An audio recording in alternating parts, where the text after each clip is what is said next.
Akita solo tiene un deseo: golpear a la chica que estudia con él. Por esa razón fue masacrado muchas veces y siempre terminaba golpeado por ella, hasta herido con un cuchillo. Aún así se mantuvo firme y ahora logró golpear a Rikudou Setsuna. Reflexiona que aún no ganó la pelea, pues no puede creer que ella sería alcanzada tan fácilmente. Y tiene razón, porque apenas se mueve un poco, la chica despierta y con agilidad se posiciona al mismo tiempo que ataca. Sin embargo, percibe que Akita ya no está allí. Recorre un poco el departamento y se pregunta si acaso él huyó. Enseguida empieza a reír, desbordando alegría, afirmando para sí misma que él es alguien muy interesante. Por otro lado, Akita comenta que ya se alejó lo suficiente y piensa que ella no parece haberlo seguido. Reconoce que tiene muchas cosas que analizar, pero por ahora siente mucho dolor. Evalúa que puede mover la mano y que el sangrado está disminuyendo. Además, no cree que la herida sea grave, por lo que considera que es buena idea evitar el hospital, ya que lo cuestionarían sobre dónde se lastimó. Pero antes de hacer cualquier otra cosa, su reloj empieza a sonar, indicando que hay otro participante cerca. Algo nervioso, empieza a buscarlo, preguntándose dónde está mientras maldice la situación. Justo entonces aparece un chico y ambos intercambian miradas. Akita le pide que no se acerque. El joven le pide que se calme, explicando que solo está buscando compañeros. Afirma de inmediato que no existe ninguna regla que lo prohíba. Dice que, siendo así, formar una alianza y pelear en conjunto es mucho más ventajoso. Obvio que, si avanzan hasta el final, en algún momento tendrán que enfrentarse, pero hasta entonces lo mejor es tener buenos compañeros. Akita reconoce que esa idea pasó por su mente, pero sabe que Rikudou nunca permitiría algo así, por lo cual desistió. Entonces pregunta al desconocido por qué él busca aliados, y el hombre responde que ambos tienen el mismo objetivo. Cree que si encuentra a alguien con su misma visión, trabajar en equipo sería mucho más fácil. Además, informa que existen varias fallas en el evento que podrían aprovechar, y hasta cree que podría ganarse sin pelear. Añade que para sobrevivir no es necesario saber luchar, sino tener una buena noción de supervivencia.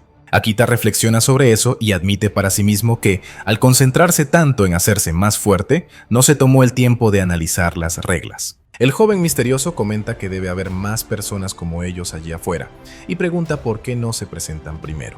Revela que se llama Hibiki Hazama y es un trabajador de medio tiempo. Luego pregunta por Akita. Este duda si confiar en él, se siente mal por juzgarlo, pero le parece un tipo sospechoso. Aún así, reconoce que contar con un aliado es una gran ventaja. En ese momento, Hazama nota algo y pregunta si Akita está herido. Empieza a acercarse, afirmando que hay mucha sangre y pidiéndole que lo deje revisar, ya que tiene conocimientos de primeros auxilios. Pero Akita lo patea rápidamente, advirtiéndole que ya había dicho que no se acercara. Sin embargo, después de algunos segundos, el estudiante es acuchillado.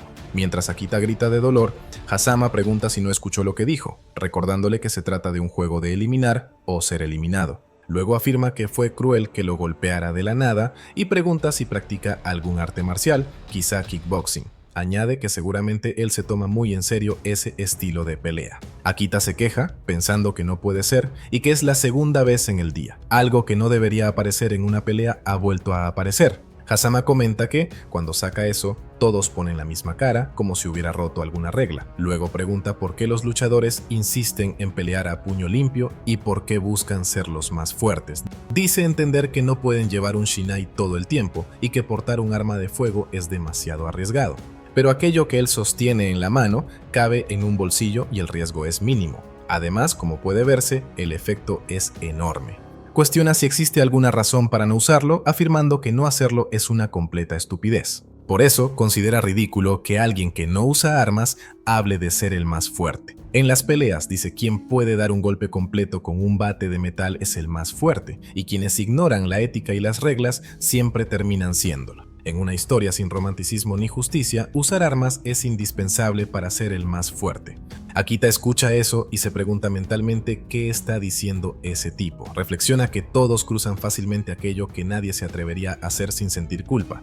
Para ellos es algo normal en ese limbo. Es violencia inocente, no atada a los demás, siendo ese oponente un ser humano del mismo tipo que Rikudou. Pide para sí mismo pensar qué puede hacer. Sabe que es un oponente con cuchillo y quizás tenga otras armas. Evalúa que está desarmado y herido, por lo que debe planear con frialdad, ya que perdería si hace algo incorrecto. Pero aún así, ve un punto a su favor. Percibe que Hazama no es experto en combate, pues está demasiado desatento a sus pies, y si logra llevarlo al cuerpo a cuerpo, podría ganar. Se dice que usará la misma táctica que empleó contra Rikudou, que sería deslumbrarlo con la luz del celular para obligarlo a soltar el cuchillo. Pero justo entonces, su oponente pregunta por qué está manipulando el celular y si acaso intenta llamar a un compañero. Quiere saber si está intentando contraatacar, sorprendido por ello. Añade que es la primera vez que ve a alguien apuñalado que no se rinde ni intenta huir. Explica que todos lloraron y se disculparon con una sola puñalada y que algunos, al ver el cuchillo, salieron corriendo. Akita reconoce que eso es verdad y se pregunta qué está haciendo. Afirma que el oponente tiene un cuchillo y se pregunta si no sería normal huir de inmediato. Entonces se plantea si eso sería posible. Quiere saber qué habría pasado si no hubiera huido en ese momento, suponiendo que quizás podría haber golpeado más a Rikudou. Así se explica que la violencia puede cautivar a las personas y que, una vez que se ejerce ese acto, se conoce el placer de usar los puños, porque en cualquier situación la violencia surge como opción. Y para Akita es la opción que eligió en ese instante. Hazama pregunta hasta cuándo seguirá sentado y dice que lo mejor es rendirse ahora. Pero el estudiante arroja su celular, que su oponente esquiva con rapidez. El ataque continúa. Akita se levanta y propina una patada baja. Hazama lo preveía, la esquiva y se posiciona para pelear. Inmediatamente comenta que eso fue peligroso y afirma que no quiere volver a experimentarlo. Pregunta a Akita si esa lamentable estrategia era su manera de intentar cambiar la situación y, ahora que falló, seguramente querrá huir. Akita piensa que es una lástima, pero ahora se arrepiente de haber huido en ese momento. Responde a su oponente que dará todo hasta el final. Hazama replica que es un tonto, ya que debería haber escapado.